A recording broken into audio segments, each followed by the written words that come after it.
En el bloque anterior, el psicólogo Giorgi mencionaba, separando bien las aguas entre lo que es el escenario de la explotación sexual, con sus protagonistas más tangible, y lo que es el escenario del abuso, ¿no?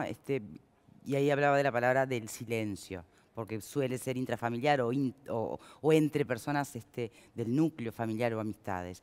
Y ahí hablaba del silencio como un componente que hace mucho más difícil llegar primero a entender los mecanismos, ¿no? Y mucho más difícil, bueno, empezar a encontrar responsabilidades y ordenar, digamos, la cancha. ¿Cuál es el abordaje que se utiliza hoy? O sea que ese silencio tiene que ver con que el abusador construye esa situación a través de la amenaza, de la persuasión, de la convicción al niño o niña de que lo que está haciendo no está mal, que todos los padres lo hacen, que es una expresión de afecto. O sea, hay todo un manejo que no es una forma de violencia técnicamente, pero no es una violencia directa, sino que es más bien una violencia... La psicológica, sí. Psicológica, simbólica. Y todo esto hace que la persona, el niño, le cueste hablar. Le cuesta porque siente culpa, siente que es responsable de lo que está pasando, siente que si habla puede hacer daño a ese padre que le genera conflicto, pero que a su vez lo quiere y es el único padre que tiene. O es una figura que para él es importante, que puede ir preso a esa persona, que se puede destruir la familia. O sea, hay una serie de culpas que pesan sobre el niño al momento de hablar. Pero también creo que es importante, y acá va más el tema del abordaje, cómo este silencio también se facilita desde el mundo adulto cuando al niño no se le da espacio para expresarse. Muchas veces lo que dice el niño es una ocurrencia, es un invento, no sabe lo que dice, cuando técnicamente es muy relativamente fácil darse cuenta cuando un niño fue abusado. Porque hay experiencias, hay relatos, hay imágenes que un niño que no ha sido abusado no las tiene en su mente. Y sin embargo, eso no siempre se toma en cuenta, incluso muchas veces, en general los adultos, los que trabajan con niños, maestros, psicólogos, vecinos incluso, en estos casos tenemos una polaridad, ¿no? O tendemos a pensar que no puede ser cierto. Esa.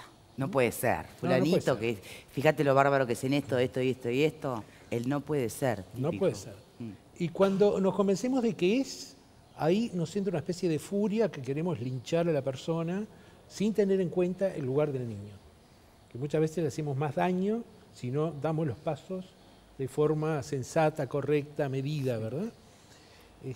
Y creo que ese es un gran dilema. Y muchas veces el adulto no interviene por eso, porque tiene miedo de equivocarse, porque no lo puede creer, y a veces porque no tiene respaldos. O sea, hemos visto en muchas escuelas, por ejemplo, que las maestras no se animan a hacerlo porque no saben si sus directoras o sus inspectoras apoyan este proceso, que es ganarse un problema, porque es ir a declarar, es tener que hacer un informe escrito, es exponerse a una supuesta violencia de alguien, y todo basado a veces en el testimonio de un niño, y lamentablemente en nuestra sociedad a los niños no se les cree mucho. O sea, cuando en realidad sabemos que los niños dicen en general la verdad, en nuestra sociedad el niño inventa, el niño es influenciado. Incluso hay todo este invento que hay ahora del síndrome de alienación,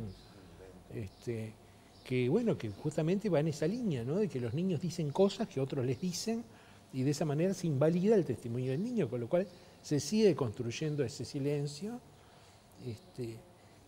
¿Cómo se trabaja? Bueno, técnicamente se trabaja a través de abrir espacios de expresión que tienen que estar rodeados de mucha confianza, de mucho caldeamiento, de mucha preparación, y donde la expresión tiene que tener muchas veces otros canales que no sean solo la palabra, juego, expresión gráfica, para ir creando las condiciones para que el testimonio se dé.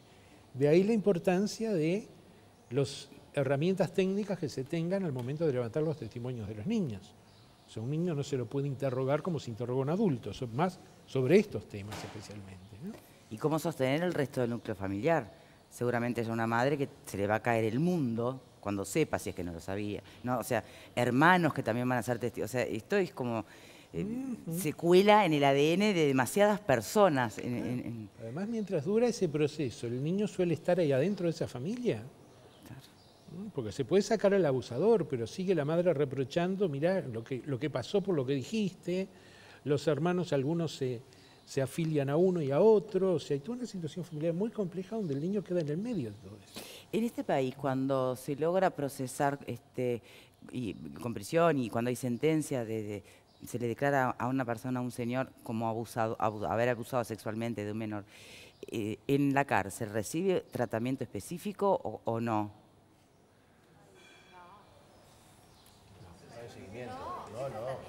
No, eventualmente... Bueno, sí, pero al margen de eso.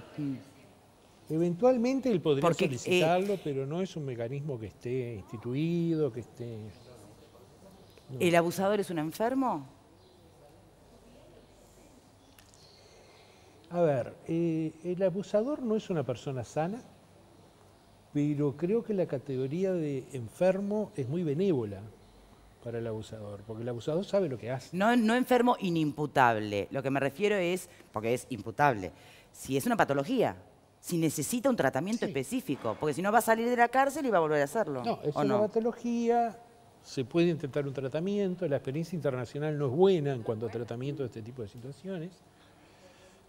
Pero bueno, se puede intentar, tiene derecho a ser atendido.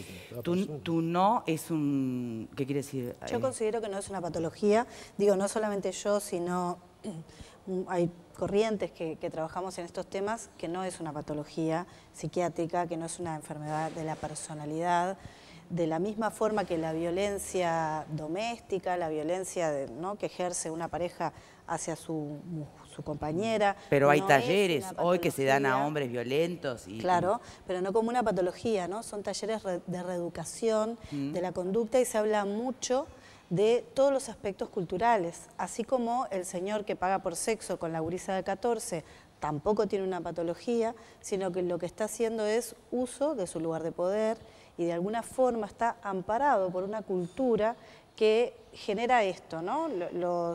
Los hijos son de mi propiedad y con ellos hago lo que quiero, les puedo pegar, pero también los puedo acariciar indebidamente, los puedo abusar.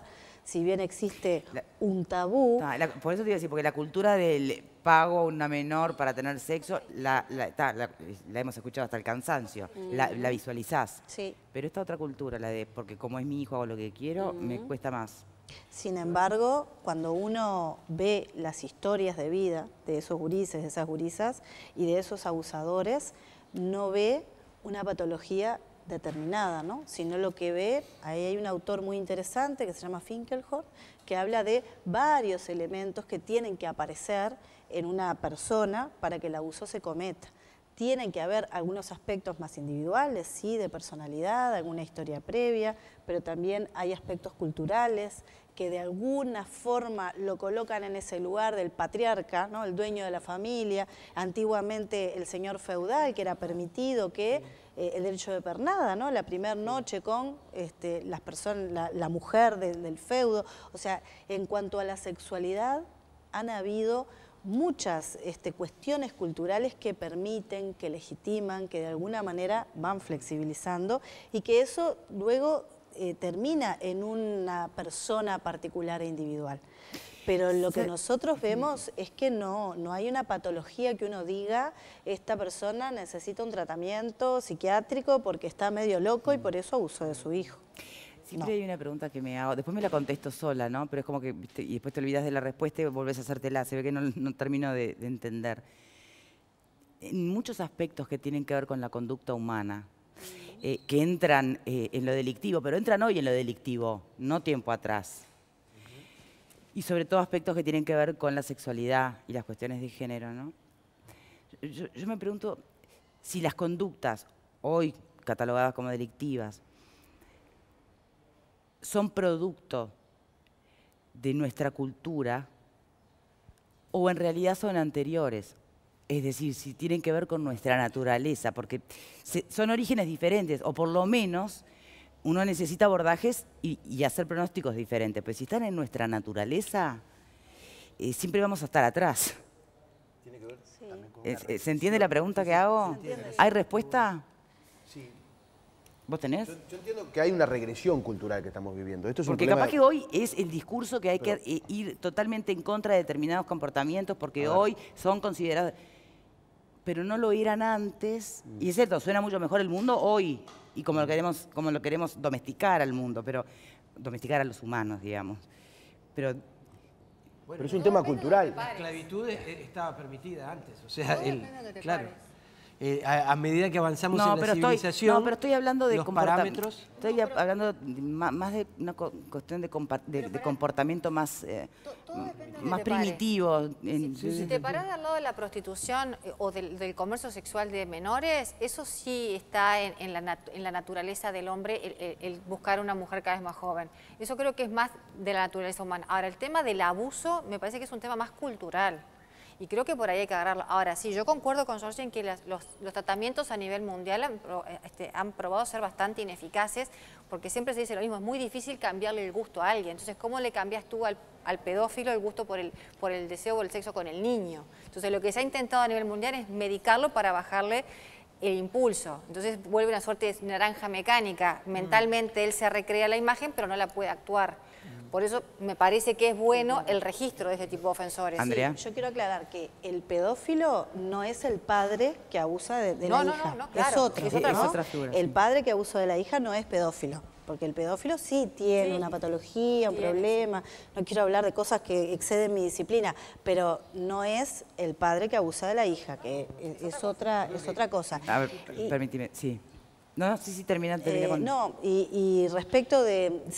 Yo creo que es absolutamente cultural todos estos temas, ¿no? Y que lo que antes era permitido, ahora lo estamos viendo en clave de derechos y estamos tratando justamente, yo coincido, ¿no? Antes la esclavitud, el tener un esclavo propio para que me haga las tareas, para que haga lo que yo no quiero tener, culturalmente era algo totalmente aceptado. Sin embargo, hoy, bueno, la esclavitud no. El tema de género, ¿no? El lugar de las mujeres era un lugar muy parecido al de los esclavos, ¿no? Las mujeres no votábamos, o sea, sí me parece que hay un tema cultural que es la base de todas estas situaciones de violencias múltiples que vivimos las mujeres, los niños, niñas y adolescentes como colectivos más vulnerables. ¿Georgie tiene la misma mirada o algún matiz? Un tema cultural que no es de esta cultura, sino que se viene arrastrando de otras etapas en las cuales esto era muy notorio y muy explícito, ¿no? Y que incluso esta cosa primitiva culturalmente, no de naturaleza, sino de culturas anteriores, aparece cuando uno logra, trabajando con las víctimas de abuso, logra entrar en el relato de qué sucedía en ese momento. Y es muy frecuente que estos abusadores, sobre todo padres, padrastros, digan a la víctima que ellas tienen que iniciarse sexualmente con él y no con cualquiera. O sea, ese es un discurso que se encuentra y que es un poco esta cuestión cultural de que hablábamos hoy, ¿verdad?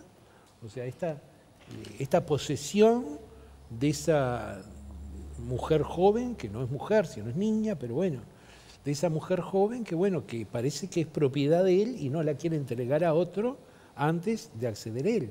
O sea, esa cabeza sigue operando en muchas personas, en muchos sectores y sigue estando ahí. Bien. ¿Me permiten una vuelta por tribuna, por favor? Sí, Imelda.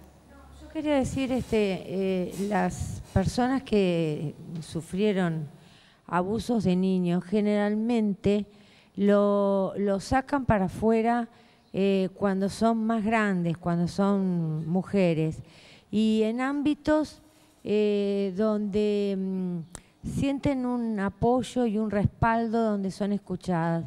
Yo tengo experiencia de haber estado en la cárcel y haber tenido la suerte de poder ayudar a gente que, como me consideraba diferente, me confiaba lo que le había ocurrido en su niñez. Ro. Sí, una de las cosas que se está viendo mucho y de repente no sé en qué ámbito se ve o en qué tipo de barrios, es la ciberprostitución. O sea, vos ves el Facebook de chicas que son menores de 14 años y entras a sus perfiles y empezás a mirar los amigos que tienen y son en su mayoría, muchos, en algunos casos, hombres que son solteros. ¿Cuál es el mecanismo de esto? Se hacen citas, salen, van a lugares que es la casa de él o simplemente un hotel, pero es dificilísimo. A no que estar en la calle paradas. No tienen que estar en la calle, no tienen ningún peligro de nada, y estas mismas chicas le dicen a otras chicas, salí, me pagó bien, me trató bien, te cuida y te trae a tu casa. Claudia. Quería marcar algunas diferencias que yo sí veo entre el interior y Montevideo. A ver. Que, por ejemplo, me parece que las familias están más aisladas en el interior y el tema de no comunicarse con otras familias tanto como acá, me parece que favorece a cosas que pasan en las casas que de repente nadie sabe. Bajo la alfombra, y también el aislamiento de sitio, porque tienen más espacio también en lugar, ¿no? En espacio físico. Y por otro lado, también el ocio, es menos la actividad que hay en el interior y creo que a veces esto puede llevar a esa clase de juegos o esta clase de pensamientos que vienen del ocio de parte de algunas personas. Y también quería comentar lo importante que es dejar claros algunos mensajes y sobre todo que la vergüenza no es de la víctima, porque estamos hace mucho tiempo confundidos con eso, tanto en la violencia doméstica como en este tema, en el abuso sexual. Las víctimas siempre se avergüenzan de esto y creo que hay que ser muy claros con este mensaje, que en realidad la vergüenza es del que comete el abuso sexual, ¿no? Bien, tenemos que hacer una pausa y enseguida volvemos cuando regresemos. Ya venimos.